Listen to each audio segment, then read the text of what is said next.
Michigan's five-star freshman quarterback Bryce Underwood is already turning heads in Ann Arbor. Can he lead them back to the playoffs at Michigan? I think he can. I'll tell you how. Locked Up Big Ten starts right now.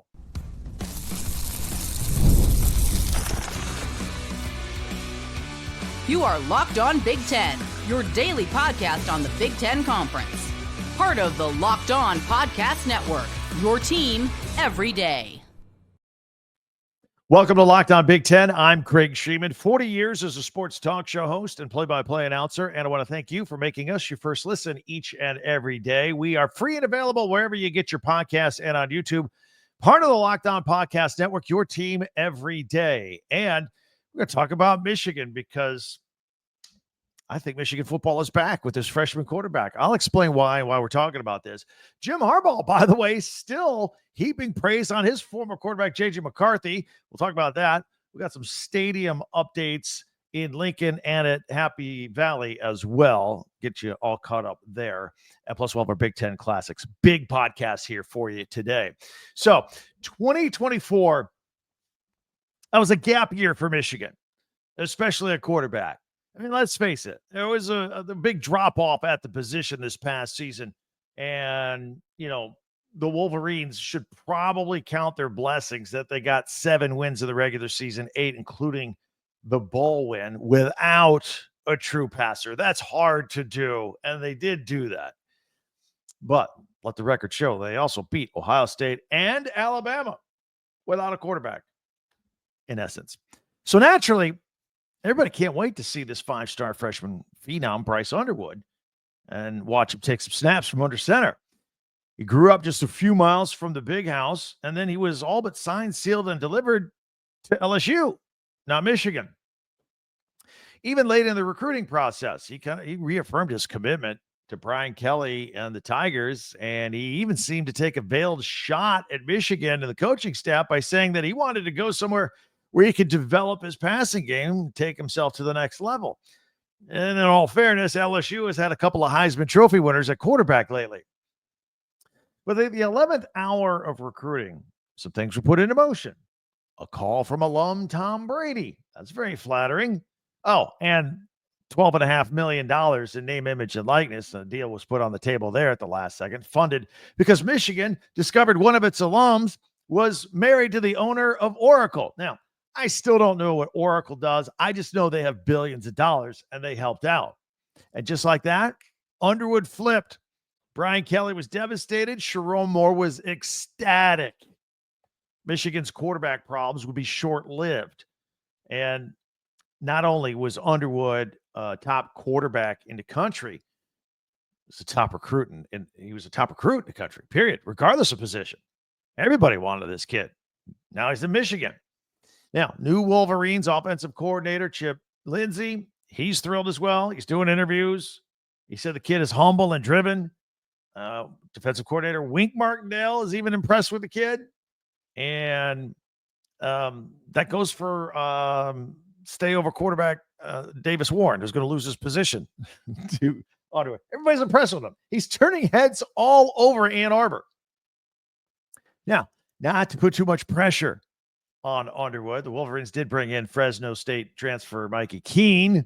So he may even be the opening day starter, Keene, versus New Mexico. But we'll see. We'll see how long it takes Underwood to get his feet wet and get rolling. But I'll tell you, there's some familiarity here with me anyway. These same kind of rumblings were going on behind the scenes a year ago at Nebraska. People were saying the same things about Dylan Raiola, the 5-star freshman there. And that was even before he took his first snap. And then I saw Raiola play in the first series of the Huskers spring game. And I said, yep, that kid's going to play. You can tell right away. So Underwood's going to be the most anticipated player to watch in the spring in the country. And we can't wait. I can't wait to see him play. Make my own assessment. Is he going to play right away? He's going to ease in. How much talent does he have? Well, sometimes you can take a look with the eyeball test right away and you kind of know. So we'll see. I'm looking forward to that. I'm sure you are too. So, I thought it's too bad that Michigan didn't have a quarterback last season. That's on Sherrone Moore, to be honest with you. They should have gone out and got somebody, and they failed to do that. Now, I'm not saying with a decent quarterback or decent quarterback play in general last year that they would have repeated as Big Ten champions or national champions. But that was a team. I know Michigan fans know this, but I don't think people outside of Michigan know. That team had a lot of leftover talent from the national championship team on both sides of the ball. That was a good football team at Michigan. It just didn't have a quarterback, and you can't win that way. So I want to take a look back at those 5 losses last year and say, hey, if they had a quarterback, even decent play, average play versus great play at quarterback instead of just bad quarterback play, how many of those 5 losses would they have actually won? I think looking at it, maybe 2 to 3 more wins. Let's take a look. They lost that early game of the season to Texas at the Big House, 31-12. A lot of hype, a lot of excitement going into that one. It was a jersey game. You're right. The famous Texas Longhorns jersey, the famous Wolverines, big old classic blue blood game. But that energy in that game quickly left. Everybody could quickly see that was not going to happen that day after the first half. Davis Warren had 2 interceptions in that game. And I think Texas might have still won that game even if Michigan had good quarterback play. But I think maybe with good quarterback play, that could have been a 1-score game, in all honesty. All right, how about the 27-17 loss to Washington? That was at Washington. They absolutely could have won that game with good quarterback play. That was a rematch of the national championship. Jack Tuttle played in that game. He was 10 of 18, only 98 yards, 1 touchdown, 1 interception. Alex Orji completed 3 passes for 15 yards. That was it. So Washington's defense had one job, and that was to focus on the Michigan run. Donovan Edwards still averaged almost 7 yards a carry, had 95 yards in that game, and Khalil Mullings had 49 yards. And so they were running the ball, even though that's all Washington had to focus on.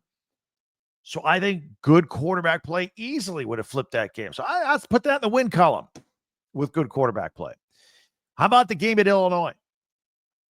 Wolverines lost that one 20-7. Big defensive battle. That was a weird game and a fun game at the same time. I thought hard game to handicap quarterback-wise because Michigan actually might have had the better quarterback that day. Maybe. I mean, Tuttle was sacked 5 times. He fumbled once. That wasn't good. But he was 20 of 32 for 208 yards, and he had an interception. But Illinois' Luke Allmeyer, very good quarterback. Michigan's defense held him to 9 of 18 passing for just 80 yards and a touchdown. He wasn't great at all. Michigan's defense was great. Illinois' defense was great. That's the game they wore those faux leather helmets on national TV, the 100-year anniversary of the rivalry. I thought it was a cool look. But back to the game. I think with good quarterback play, I think maybe could have got that win. They got beat pretty soundly by Oregon. Davis Warren was back under center, 2 touchdowns, no picks. That part's good. But it was just 13 of 23 for 165 yards. Just no big production there. Even with good quarterback play, I'll concede Michigan was not winning that game against Oregon that day. And then there was the Indiana game down at Bloomington. The Hoosiers, a playoff team. Indiana only won the game 20-15. It was the first time they were really challenged all season long. And Michigan was in that to the very end. Davis Warren was just 16 of 32 for a mere 137 yards, no score, no interceptions. I think with good quarterback play, the Wolverines would have won that game. So, look back at the 5 losses again. I think with good quarterback, but not even great quarterback play, although it would have helped. Good quarterback play. Wolverines would have won the Washington game and the Indiana game. So now you're a 7-win team to a 9-win team. And maybe that Illinois game could have gone the other way. Now, all of a sudden, you're a 10-win team. Illinois, by the way, was a 10-win team. But the 2024 Wolverines, if they had won 10 games, they're a playoff team. They're a playoff team. That was what the difference was in not having a quarterback last year. And again, I put that on Sherrone Moore. The rest of the team was pretty good. And by the end of the year, that Michigan defense was elite. Shutting down Ohio State, shutting down Alabama. Are you kidding me? Decent quarterback play that could have been an entirely different season for the Wolverines last year. All right, but that's in the past. They got their quarterback now. They got Underwood.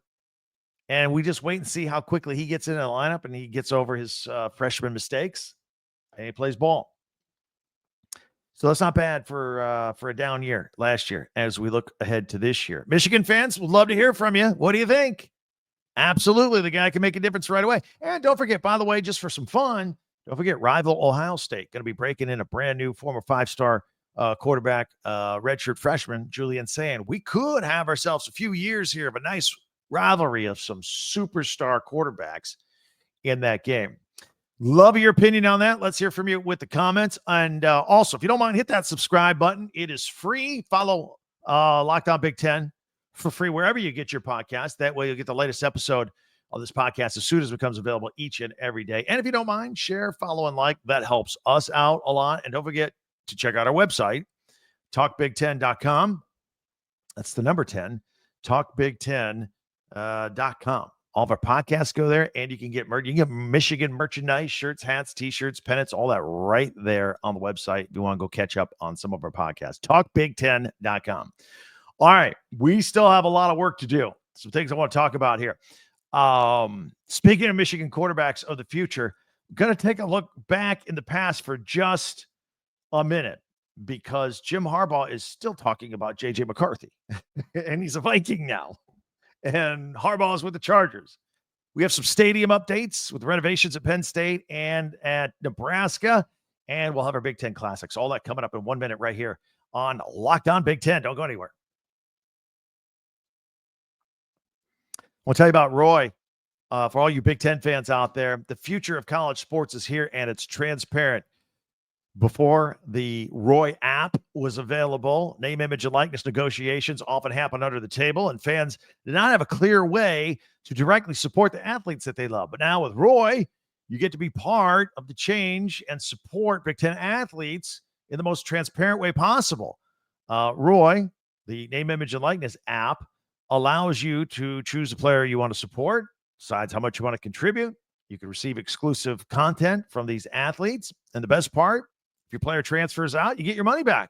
So it's a risk-free way to show your support for your players and your teams, your Big Ten teams, if you will. Download the Roy app at the App Store and start backing Big Ten athletes the way that they deserve, with transparency, trust, and real impact. This is the future of college sports. Join it now by downloading Roy, R-O-Y, Roy, and supporting your favorite players.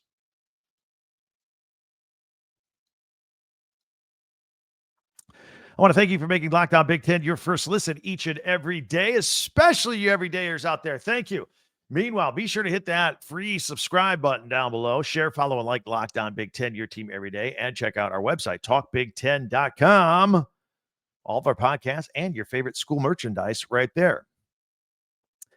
While talking about Michigan's future quarterback earlier, let's spend just a minute and talk about one from the past. J.J. McCarthy led the Wolverines to a 15-0 record and a Big Ten title and a national title in his final year in Ann Arbor.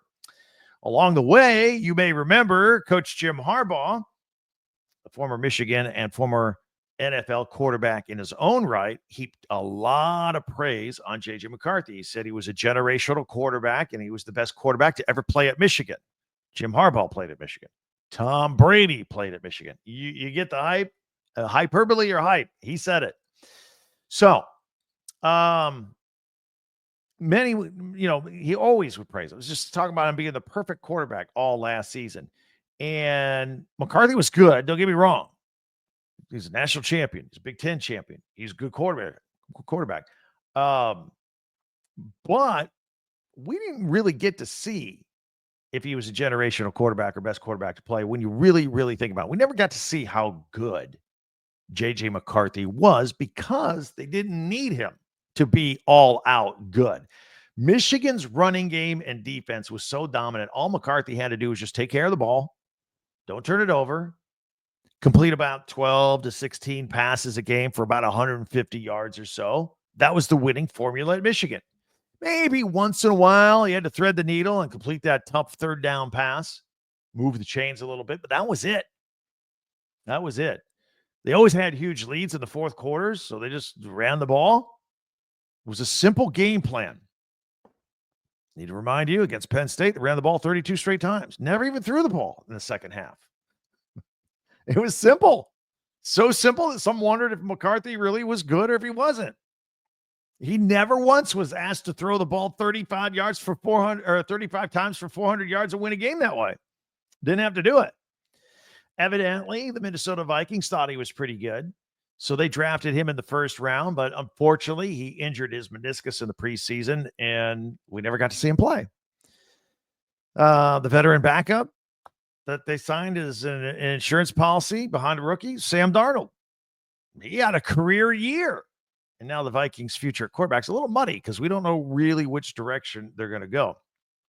As for Harbaugh, now the head coach of the Chargers, of course, in the NFL, he's still singing the praises of McCarthy. The combine and the media accessibility and the coaches and the GM, everybody's talking. Football's back, right? So a microphone gets put in front of Harbaugh, and he starts talking about McCarthy again and talks about how his energy and his tone at quarterback is just like Justin Herbert, his quarterback there in Los Angeles.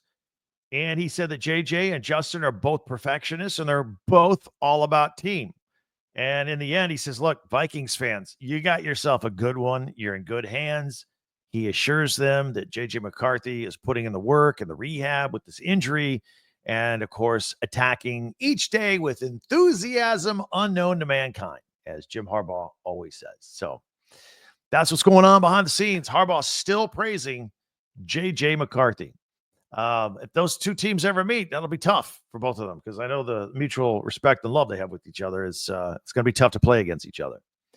So in recent days, we've given updates on stadiums around the Big Ten, including Penn State's massive $700 million construction and renovation over there at Beaver Stadium. And, for example, they just tore down the West Side press box.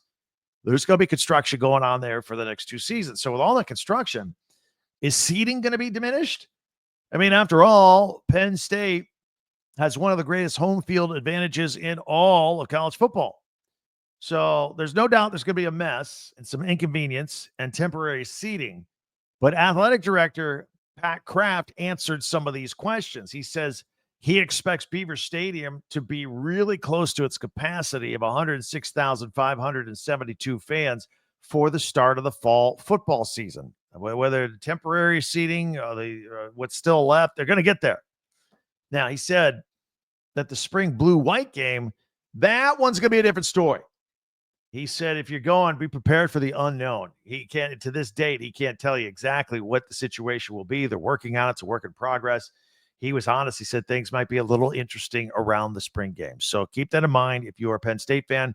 Penn State fans should just be happy that they're having a spring game because many schools are canceling for numerous reasons, from injuries to other teams poaching and tampering in the transfer portal. So speaking of teams that have canceled spring games and canceling other games for that matter, Nebraska, let's talk about them because they're doing some work on their stadium as well.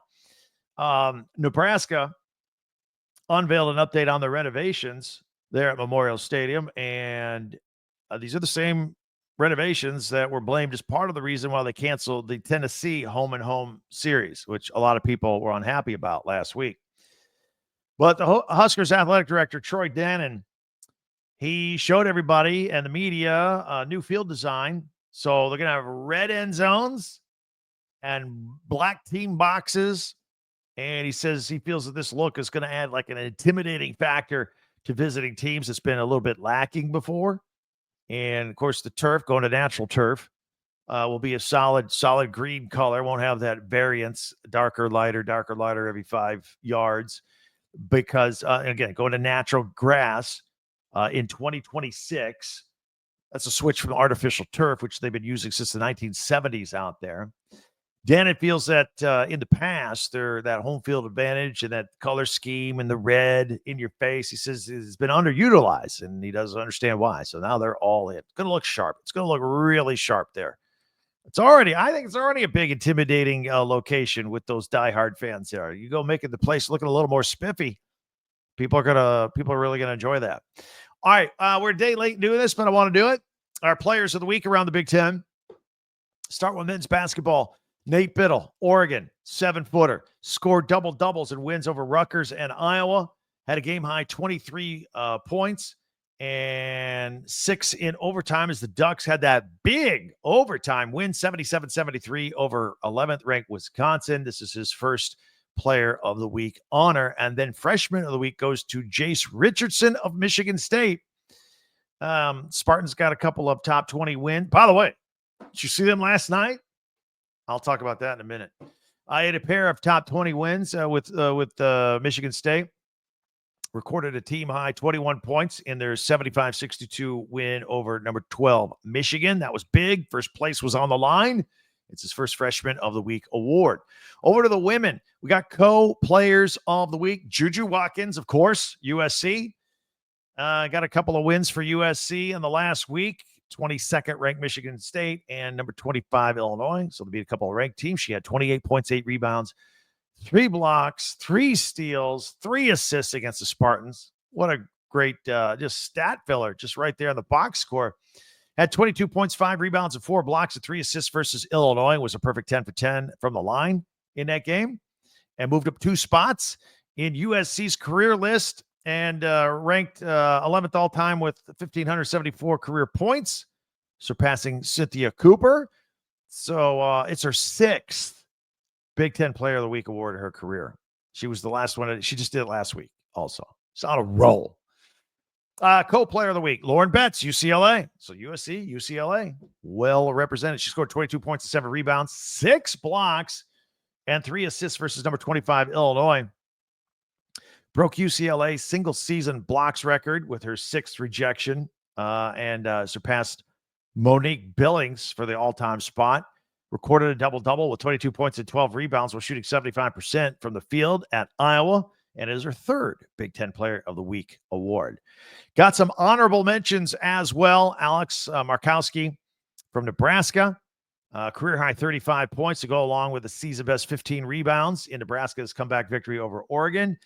Ellie Ladine from Washington, 28 points, averaging 28 points in 2 wins for her. And Grace Kracholski from Minnesota, leading Minnesota past Purdue with a career high 27 points and 8 of 9 from the free throw stripe in that game. And then the Freshman of the Week, Jelani Cambridge from Ohio State, had her best game, 29 points, 4 assists and 3 rebounds versus Iowa, 18 points and 4 steals against Indiana and 4 rebounds, and 20 points, 5 assists and 4 steals and 3 rebounds against Purdue. It is her 3rd Big Ten Freshman of the Week award. Congratulations there.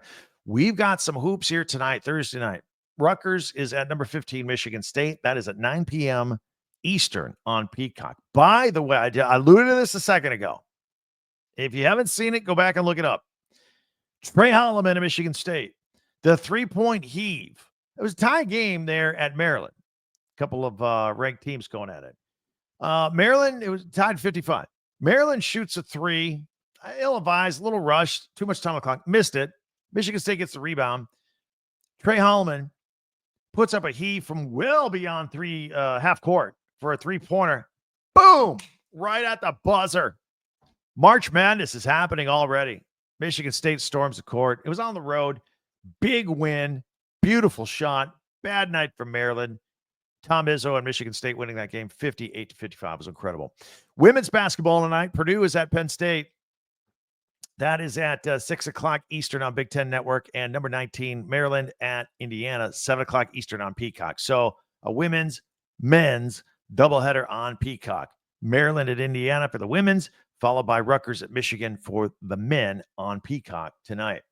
All right, your comments welcome on all this. Love to hear from you here. Hit us up with the comments on YouTube. Coming up, we got our Big Ten Classics and live action coming up for this weekend. And that'll all be in 1 minute right here on Locked On Big Ten. Let me tell you about Fabric. Fabric, life moves fast, a lot of stuff going on, especially if you have a family.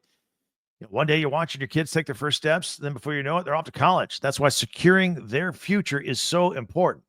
Fabric by Gerber Life makes it simple to get term life insurance that fits your family's needs. With Fabric, you can apply for term life insurance online right from your couch. You can be covered in under 10 minutes. And in many cases, no health exam is required. You get peace of mind doing this. You can get $1 million of coverage, less than $1 a day. So protecting your loved ones doesn't have to break the bank. Free digital wills and access to investment accounts can help you plan for your children's future. Join the thousands of parents who trust Fabric to help protect their families. Apply today in just minutes at meetfabric.com/lockedoncollege. That's meetfabric.com/lockedoncollege. Policies issued by Western Southern Life Assurance Company. Not available in certain states. Prices subject to underwriting and health questions.